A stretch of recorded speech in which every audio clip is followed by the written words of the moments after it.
خوتي السلام عليكم، مرحبا بكم في القناة طارق في أزا، دائما في إطار الهجرة إلى كندا.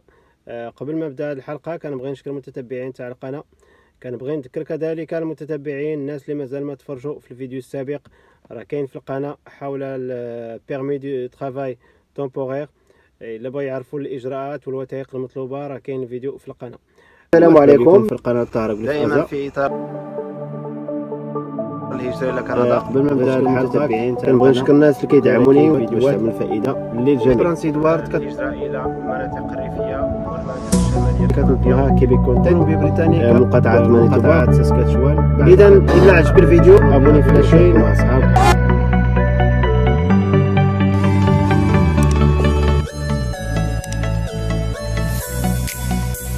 في هذه الحلقة غنهضروا على بيرمي ديتود تومبورير، كذلك غنشوفوا الوثائق، غنشوفوا الإجراءات، وكذلك غنشوفوا المراحل للحصول على هذا العقد ديتود تومبورير. غنشوفوا واحد الكبسول اللي كتعطينا ريزومي تاع الوثائق والإجراءات الضرورية للحصول على هذا العقد، غنشوفوها وغنرجعوا بعد قليل.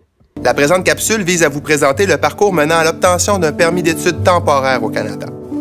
La démarche s'articule autour de 3 étapes et nécessitera l'obtention d'une lettre d'acceptation, d'une autorisation préalable, pour ensuite demander le permis d'études. La première étape sera d'obtenir une lettre d'acceptation d'un établissement d'enseignement désigné au Québec. Cette lettre fera état de toutes les exigences financières, des durées des différents volets du programme choisi. Il fera aussi état de la nécessité de la demande d'un permis de travail pour un stage ou non. Une fois cette lettre obtenue, vous serez en mesure de demander le certificat d'acceptation du Québec. Il s'agit du document préalable nécessaire à la demande d'un permis d'études fédéral. Lorsque vous aurez le fameux certificat d'acceptation du Québec, vous pourrez soumettre à l'ambassade responsable de votre pays de résidence une demande de permis d'études. C'est à ce moment que vous allez faire valoir la cohérence de votre projet d'études, votre capacité financière et que vous allez remplir tous les formulaires requis. Les conjoints de fait, les conjoints mariés pourront faire une demande de permis de travail pour accompagner le détenteur ou la détentrice de permis d'études canadien. Il est à noter que vos enfants pourront aussi vous accompagner jusqu'à l'âge de 21 ans.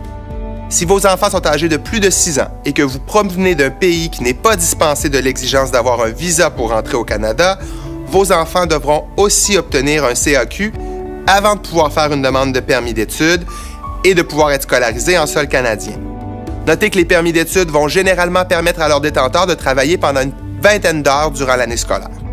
Cette autorisation va être étendue pour du temps plein lors des interruptions estivales et de fin d'année. Nous vous rappelons que vous devez toujours détenir un passeport valide pour l'ensemble de la durée de l'autorisation temporaire que vous demandez, et c'est vrai pour l'ensemble des membres de votre famille. À défaut, votre autorisation temporaire pourrait être réduite dans le temps et vous forcer à recommencer des démarches d'immigration. En terminant, nous vous suggérons de débuter toute démarche visant à l'obtention d'un permis d'études un minimum de 3 mois avant le début des cours. En effet, les délais des ambassades de chacun des pays sont variables. Il est donc important de se donner une certaine latitude afin de ne pas manquer le début des cours au Canada. Nous espérons que l'information contenue dans la présente capsule vous sera utile dans votre démarche d'études au Canada. Nous vous souhaitons bonne chance et vous invitons à consulter le site Québec en tête pour plus d'informations. Merci et bonne fin de journée.